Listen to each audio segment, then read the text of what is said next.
Hello engineers, আমি চলে এসেছি ইকোনমিক্স ফর ইঞ্জিনিয়ার্স 6 সেমের একটা সাবজেক্টের ইম্পর্টেন্ট টপিকস নিয়ে। তো এই সাবজেক্টটাতে ম্যাক্সিমামই লোকের প্রবলেম হয়, কারণ এটা একটা আউট অফ বক্স সাবজেক্ট, যেটা হচ্ছে ইকোনমিক্স। তো সেই কারণে আমি চলে এসেছি যে ইম্পর্টেন্ট টপিক্স একটা ভিডিও নিয়ে। এই ভিডিওতে আমি কোন কোন টপিকগুলো খুব ইম্পর্টেন্ট এবারের জন্য, বেসিক্যালি এই সাবজেক্টটা অঙ্কেরই সাবজেক্ট, মানে যাই আসবে প্রবলেম আসবে। তো কোন কোন টপিকের প্রবলেমগুলো এবারের জন্য খুব ইম্পর্টেন্ট, সেইগুলো আমি এই ভিডিওর মাধ্যমে বলবো।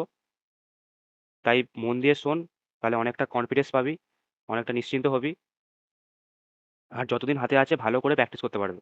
আর বারবারই বলে দেওয়া ভালো যে এটা কোশ্চেন পেপার নয়, মানে যাই বলবো এইগুলোই ঠিক দেবে, আর কিছু দেবে না। এটা বলা 100% ভাবে সম্ভব নয়, প্রেডিক্ট করা যায়। সেই কারণে আমি ইম্পর্টেন্ট টপিক বলবো যেগুলো ছেড়ে যাওয়া যাবে না, মানে এটা একটা আউট অফ বক্স সাবজেক্ট। তাই কোশ্চেন হয়, ঠিকঠাকই হয়। তাই একটা ভালো স্কোর করার জন্য, ঠিকঠাকভাবে পাস করে যাওয়ার জন্য যে টপিকগুলো বলবো সেগুলোকে বাদ দেওয়া যাবে না। আর এই টপিকের উপর প্রবলেম ভালো করে প্র্যাকটিস করতে হবে। কেমন এসছে এই টপিকের ওপর কোশ্চেন প্রবলেম, সেগুলোও আমি ইম্পর্টেন্ট টপিক আলোচনা হয়ে যাওয়ার পর দেখিয়ে দেবো। ওই প্রবলেমগুলোকে ভালো করে প্র্যাকটিস করবি, পিওয়াইকিউতে যে প্রবলেমগুলো দাগ দেবো সেই প্রবলেমগুলোকে ভালো করে প্র্যাকটিস করবি। আর যদি তোদের মনে হয় যে পিওয়াইকিউ তোদের কাছে নেই, তাহলে বলবি, পিওয়াইকিউ আমি শেয়ার করে দেবো। মানে যেগুলো মার্ক করছিস সেইটা সমেত তুই শেয়ার করে দেবো, বা নর্মাল শেয়ার করে দেবো। তোরা ভিডিওটাকে ভালো করে দেখ দেখ ভিডিওতেই আমি দাগ দিয়ে দিচ্ছি কোন টপিকগুলো ইম্পর্টেন্ট, কোন পিআইকিউগুলো ইম্পর্টেন্ট। তারপর তোরা যদি মনে করিস যে পিআইকিউ নেই আমার কাছে, পাঠিয়ে দেওয়া হবে। নিয়ে তোরা ভিডিওটা দেখার সাথে সাথে পিআইকিউগুলো দাগ দিয়ে নিবি। পিআইকিউ আমরা শেয়ার করে দেবো যদি তোরা বলিস, কিন্তু ভিডিওটাকে মন দিয়ে দেখতে হবে। ভিডিওতেই আমি কোন পিআইকিউগুলো ইম্পর্টেন্ট আমি বলে দিচ্ছি। আলাদা করে আর কোনো পিআইকিউ ওরকম শেয়ার করবো না যেখানে দাগ দেওয়া থাকবে। তোরা ভিডিওটাকে মন দিয়ে দেখে পিআইকিউগুলো মার্ক করে নিবি বা লিখে নিবি, সেটা তোরা যেমন বুঝবি। কিন্তু পুরো ভিডিওটাকে মন দিয়ে দেখ, স্কিপ করবি না। আর মন দিয়ে দেখ। তো শুরু করা যাক। যেটা হচ্ছে module 1, incremental cost, cash cost, বুক কস্ট। এগুলো জাস্ট তোদের ডেফিনেশন দেবে, মানে ডিফাইন করো ইনক্রিমেন্টাল কস্ট, ক্যাশ কস্ট, বুক কস্ট। তারপর হচ্ছে পার ইউনিট আর সেগমেন্টিং মডেল, এটাও সেম, তোদের ডেফিনেশন দেবে। তারপর হচ্ছে লার্নিং কার্ভ, এখান থেকে তোদের কোশ্চেন দেবে। এটা খুব ইম্পর্টেন্ট টপিক এবারের জন্য। প্লাস এই দুটো তো আছেই, ডেফিনেশনের জন্য খুব ইম্পর্টেন্ট। তারপর হচ্ছে পাওয়ার সাইজিং মডেল, এখান থেকেও প্রবলেম আসে। পাশে পি লিখছি। লার্নিং কার্ভ থেকেও প্রবলেম আসে, পাওয়ার সাইজিং থেকেও আসে প্রবলেম। এই দুটো থেকে প্রবলেম আসে। তারপর হচ্ছে module 2, time value of money, এটা থেকেও প্রবলেম আসে। এখান থেকে যেটা আসে সেটা হচ্ছে নর্মাল ইন্টারেস্টের প্রবলেম আসে, মানে কম্পাউন্ড ইন্টারেস্টের, যে compounded annually, compounded quarterly, compounded half yearly, এরকম টাইপের প্রবলেম আসে। তাহলে কত আমি পাবো অ্যামাউন্ট, ইন্টারেস্ট এত টাকা হচ্ছে প্রিন্সিপাল মানে আসল, এত interest rate, compounded half yearly হলে কত টাকা পাবো, এরকম টাইপের প্রবলেমগুলো এখানে আসে। এইটা তোরা করতে পারবি, এটা সহজেই আসে। তারপর হচ্ছে calculation of effective annual rate. হ্যাঁ, ইন্টারেস্ট যে রেটটা হয় সেটারই এফেক্টিভ অ্যানুয়াল রেটটা ক্যালকুলেট করতে দেবে। এটারও ফর্মুলা আছে কী করে বার করে, ভালো করে প্র্যাকটিস করবি effective annual rate related problem. তারপর হচ্ছে বেস্ট অল্টারনেটিভ চুজিং প্রবলেম, এটা এবারের জন্য খুব খুব ইম্পর্টেন্ট। বেস্ট অল্টারনেটিভ চুজিং মানে ধর কোনো একটা জিনিস বানাতে যে খরচাটা হয়, সেটা মার্কেট থেকে কিনে নিলে কম টাকা খরচা হয়, তাহলে তুই অবশ্যই মার্কেট থেকে কিনবি। বাড়িতে তুই একটা কোনো জিনিস বানাচ্ছিস, তোর যা খরচা হয়ে গেল, ওর থেকে মার্কেট থেকে কিনলে তুই কম দামে জিনিসটা পেয়ে যেতিস, তাহলে অবশ্যই তুই মার্কেট থেকে কিনবি। তো এরকম টাইপের প্রবলেমগুলো দেয়, যে মার্কেট থেকে কিনবে না তোমরা বানাবে। দেখাবো, সব দেখাবো, পুরো আলোচনা হয়ে যাওয়ার পর দেখাবো যে টপিকগুলো বলছি তার থেকে কীরকম কীরকম ধরনের প্রবলেম আসে। এপিটি অ্যানুয়াল থেকে কেমন আসে, টাইম ভ্যালু থেকে কীরকম আসে, লার্নিং কাপ থেকে কেমন আসে, প্রতিটা দেখাবো। তারপর হচ্ছে ব্রেক ইভেন অ্যানালাইসিস, এটা খুবই খুবই ইম্পর্টেন্ট। এখান থেকে 3-4টে কোশ্চেন একেবারে জিজ্ঞেস করে। তারপর হচ্ছে পিভি রেশিও বা প্রফিট ভলিউম রেশিও। তারপর হচ্ছে মডিউল 3, এটা হচ্ছে definition and cause of inflation, এটা জাস্ট থিওরি, থিওরি দেবে। তারপর হচ্ছে ইকোনমিক ডিসিশন ট্রি, এটাও থিওরি। আর মডিউল 4 হচ্ছে খুবই ইম্পর্টেন্ট, মডিউল 3 থেকেও মডিউল 4 খুব ইম্পর্টেন্ট, যেটা হচ্ছে ডেপ্রিসিয়েশন ভার্সেস অবসোলেন্স। এটা এসেছিল একবার, এটাও খুব ইম্পর্টেন্ট এবারের জন্য, থিওরি হিসেবে খুব ইম্পর্টেন্ট। এটাও থিওরি হিসেবে খুব ইম্পর্টেন্ট। এটাও খুব ইম্পর্টেন্ট প্রবলেম হিসাবে। পাশে পি লিখে দিচ্ছি মানে এগুলো থেকে প্রবলেম আসে। তারপর হচ্ছে depreciation use straight line method problem আসে, খুব খুব important. Straight line method use করে ডেপ্রিসিয়েশন সব থেকে সহজ কিন্তু খুব important. Straight line method use করে তারপর হচ্ছে double declining method. Double declining মেথডটা স্ট্রেট লাইন মেথডেরই মতো, কিন্তু একটু চেঞ্জ আছে, মানে কিছু একটা প্যারামিটার অপটিমাইজ করা, যে ডবল ডিক্লাইনের জন্য তোকে এটাই পুট করতে হবে স্ট্রেট লাইন মেথডে। তো ওরকম কাছাকাছি টাইপের, খুব একটা ডিফারেন্স নেই, খুব একটা ডিফারেন্স নেই। দেখবি যখন প্রবলেম প্র্যাকটিস করবি খুব একটা ডিফারেন্স নেই। এটার থেকেও স্ট্রেট লাইন মেথডটা বেশি দেয়।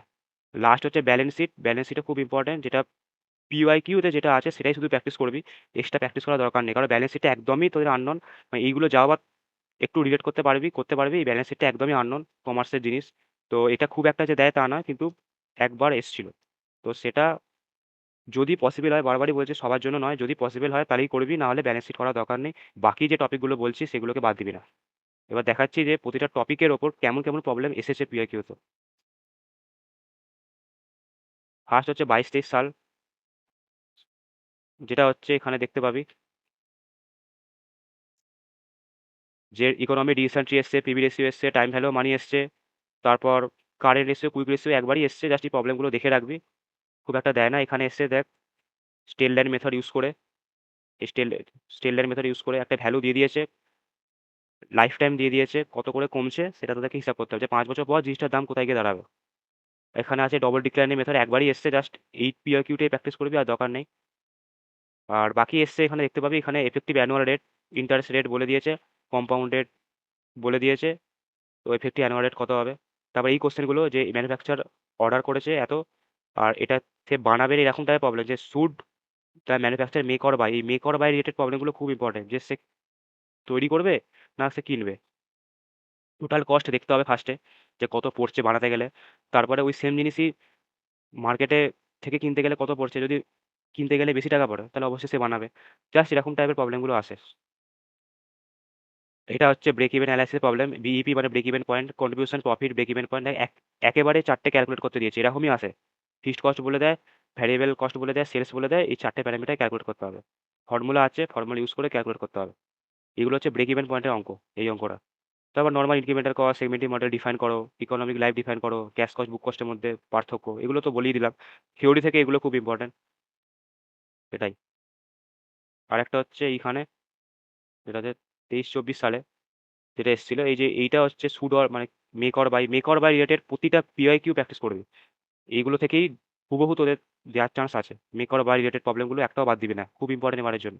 আর এই যে অঙ্কটা, এই অঙ্কটা নর্মাল টাইম ভ্যালু অফ মানির অঙ্ক, মানে নর্মাল দেখ, কম্পাউন্ডেড অ্যানুয়ালি বলে দিয়েছে, 5 ইয়ার্স বলে দিয়েছে, 7 লাখ বলে দিয়েছে, 9% ইন্টারেস্ট বলে দিয়েছে।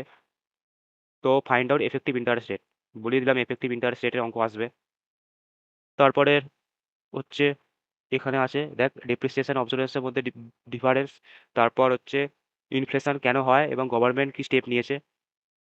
এখানে এই অঙ্কটা দেখ, দেখতে পাবি এটা হচ্ছে স্ট্রেট লাইন মেথড ইউজ করে ক্যালকুলেট দ্য বুক ভ্যালু। প্লেন তোকে একটা পারচেস ভ্যালু দিয়ে দেবে, একটা স্যালভেজ ভ্যালু দিয়ে দেবে, একটা লাইফ টাইম দিয়ে দেবে, নিয়ে তোকে জানতে চাইবে 3 বছর পর কত হবে, 5 বছর পর কত হবে, এরকম এরকম টাইপেরই দেবে। একটা এই পারচেস ভ্যালু দেবে, একটা লাইফ টাইম ভ্যালু দেবে, একটা স্যালভেজ ভ্যালু দেবে, নিয়ে বলবে স্ট্রেট লাইন মেথড ইউজ করে আমাকে বলো যে 3 বছরের পর ভ্যালুটা কোথায় গিয়ে দাঁড়াবে, বা 4 বছরের পর কোথায় গিয়ে দাঁড়াবে।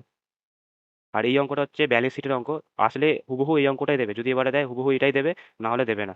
ব্যালেন্স শিটটা একটু ডিফিকাল্ট টাইপ, তাই আমার সাজেশন হচ্ছে যদি সম্ভব হয় তো দেখবি, না হলে দরকার নেই দেখা, যে বাকি টপিকগুলো সোজা, ওই টপিকগুলো অ্যাকচুয়ালি আসবি না। এটা হচ্ছে লার্নিং কার্ভের অঙ্ক। এখানে বলে দিয়েছে যে 200 আওয়ার সময় লাগে একটা ইউনিট তৈরি হতে। লার্নিং কার্ভে একটা পার্সেন্ট বলে দেবে, 90%, কিন্তু এই 90%টা পুট করলে হবে না, একটা ভ্যালু আছে যে লগারিদমিক কিছু একটা নিতে হবে, নিয়ে কোএফিসিয়েন্ট বেরোবে লার্নিং কার্ভে, ওইটাকে পুট করে first unit, second unit, third unit, fifth unit, six unit, 8 ইউনিটের অ্যাভারেজ টাইম কত হবে তোরা পেয়ে যাবে। এটা ফর্মুলা বেস অঙ্ক। আর এটা হচ্ছে লাস্ট, যেটা হচ্ছে মেক অর বাই, প্রতিটা make or buy related problem ছেড়ে আসবি না। টোটাল কস্ট বার করতে হবে, সেটা যদি আমার কিনতে গেলে যে টাকাটা লাগছে তার থেকে যদি ম্যানুফ্যাকচারিং কস্টটা বেশি হয় তাহলে অবশ্যই সে কিনে নেবে। তো জাস্ট এইটাই তোকে বার করতে হবে, যে মার্কেটে এত টাকা করে বেচছে, এতগুলো জিনিস লাগবে, প্লেন গুণ করবি, তাহলে মার্কেট থেকে কিনতে গেলে কত টাকা পড়বে বেরিয়ে যাবে। তারপর হচ্ছে টোটাল কস্ট বার করবি, মানে manufacturing cost, fixed cost, variable cost সব দিয়ে দেবে, মেটেরিয়াল কস্ট, লেবার কস্ট, ওইগুলো থেকে তোকে বার করতে হবে যে ম্যানুফ্যাকচারিং কস্ট কত। নিয়ে যদি দেখিস যে ম্যানুফ্যাকচারিং কস্ট কেনার থেকে কম হচ্ছে, তাহলে অবশ্যই সে ম্যানুফ্যাকচারিং করবে। জাস্ট এই ডিসিশনটা তোকে নিতে হবে। এই প্রতিটা make or buy related problem, মানে যেমন এইটা make or buy related problem. আগে তো দেখালামই কোনগুলো make or buy related problem. এখানে লেখা দেখতেই পাবি, পারচেস, ম্যানুফ্যাকচারিং এই কথাটাও দেখতে পাবি, অথবা মেক অর বাই এই কথাটাও দেখতে পাবি। আমি আন্ডারলাইন করে দেখিয়ে দিলাম। আর 10 নম্বরের অঙ্কটা লার্নিং কার্ভের অঙ্ক, লেখাই আছে লার্নিং কার্ভ বলে। স্টেলডার মেথড দেখিয়ে দিলাম, ডেপ্রিসিয়েশনের অঙ্ক দেখিয়ে দিলাম এই স্টেলডার মেথড ইউজ করে। এই অঙ্কটা ডেপ্রিসিয়েশনের অঙ্ক, কিন্তু এই অঙ্কটা একটুখানি আর আলাদা মানে কিছুই না, জাস্ট 10 যে ভ্যালুটা দিয়ে সে টাকাটা কিনেছে, এখানে যেমন কি স্টেলডার মেথডে সাধারণত কি হয় যে প্রতি বছর সেম অ্যামাউন্ট করে ডিক্রিজ করে, কিন্তু এখানে দেখতে পাচ্ছি যে ফার্স্ট ইয়ারে 10% পারচেস অ্যামাউন্টে ডিক্রিজ করেছে, সেকেন্ড ইয়ারে পারচেস অ্যামাউন্টে 20% ডিক্রিজ করে গেছে। তো কিছুই না, প্রতিটা ধর 10,000 টাকা দাম ছিল, প্রথম বছরে 2,000 টাকা কমেছে, তাহলে 10,000 মাইনাস 2,000 যে অ্যামাউন্টটা হলো, আবার পরের বছরও সেম 2,000 টাকাই কমেছে, আবার 8,000 মাইনাস 2,000, এইভাবে করতে করতে যত বছরের ভ্যালু জানতে চাইবে সেটা তোরা বার করিস। এইখানে শুধু কিছুই না, প্রতি বছরে সেম অ্যামাউন্টে কমছে না, প্রথম বছরে পারচেস অ্যামাউন্টে 10% কমছে, তাহলে পারচেস অ্যামাউন্টে 10% যেটা হবে সেটা বাদ দিবি। পরের বছরে যে অ্যামাউন্টটা দাঁড়ালো সেখান থেকে কত বাদ দিবি, পারচেস অ্যামাউন্টের 20% যেটা হয়, এই করে করে বাদ দিবি। একই অঙ্ক, শুধু সেম অ্যামাউন্টে কমছে না। তো এগুলো তো হয়েই গেল। আমার সাজেশন হচ্ছে 22-23 আর 23-24 যে অঙ্কগুলো আছে, যেগুলো মার্ক করছি, এই প্রতিটা অঙ্ক প্র্যাকটিস করে যাবে। ফার্স্ট হচ্ছে সাজেশানে ইম্পর্টেন্ট টপিক্সে যে টপিকগুলো বললাম, প্রতিটা টপিকের অঙ্ক ভালো করে প্র্যাকটিস করবি। আর তারপর পিওয়াইকিউতে যে প্রবলেমগুলো আমি দাগ দিলাম, বললাম, সেই টপিকগুলোকে প্র্যাকটিস করবি। পিওয়াইকিউ থেকে যেগুলো আন্ডারলাইন করলাম, যেগুলো মার্ক করলাম, প্রতিটা প্রবলেম মার্ক করেছি পিওয়াইকিউ থেকে, যে কোন কোন প্রবলেমগুলো প্র্যাকটিস করবি, শুধু ওই প্রবলেমগুলোকে ভালো করে প্র্যাকটিস করবি। যে প্রবলেমগুলোকে মার্ক করলাম 22-23 আর 23-24 পিওয়াইকিউতে, একটাও ছেড়ে যাবে না। প্লাস প্রথম কাজ হচ্ছে তোদের ইম্পর্টেন্ট টপিক্সে যা যা বলেছি, থিওরি প্লাস প্রবলেম, প্রতিটা ভালো করে প্র্যাকটিস করবি। তারপর পিওয়াইকিউতে যে প্রবলেমগুলো দাগ দিলাম সেগুলোকে ভালো করে প্র্যাকটিস করবি। তাহলে রিভাইসটা হয়ে গেল, পিওয়াইকিউটা সলভ হয়ে গেল। তারপর এক্সাম দিতে চলে যাবি, দেখবি ম্যাক্সিমাম কমন পাবি।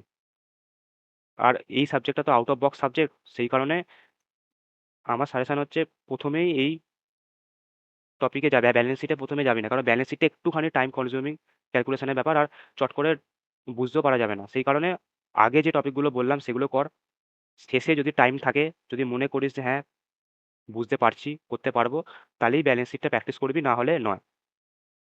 প্রথমে করবি না, যদি শেষে টাইম থাকে, যদি মনে করিস পারবো তবে, কিন্তু বাকি যে টপিকগুলো বললাম একটাও ছেড়ে যাবি না। এরকমই প্রবলেম আসে যেগুলো দেখালাম, পিআরকিউ থেকে দেখিয়ে দিলাম কেমন প্রবলেম আসে টপিকগুলো থেকে, এইরকমই তোকে দেবে।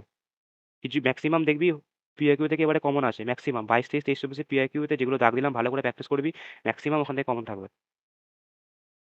আর ঠিকঠাকই পেপার হবে। If I make you crazy, just take it easy.